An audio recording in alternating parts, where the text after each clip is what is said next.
Okay, we're going to talk about just a ignition switch contact and the position when it's engaged. Let's start from the dimmer switch.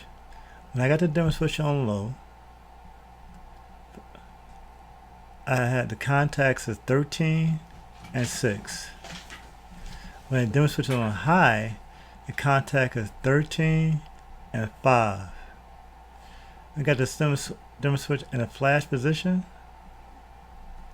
I got 13, 12, and 5.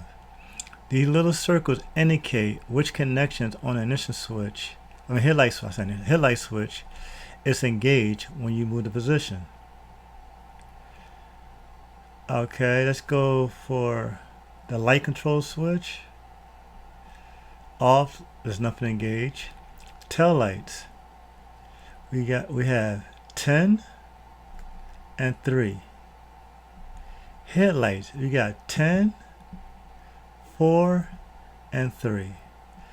All you have to do is pay attention to the circles and what boxes they contact.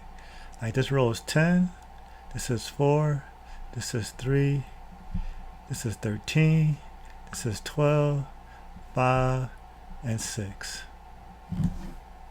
Hope that works.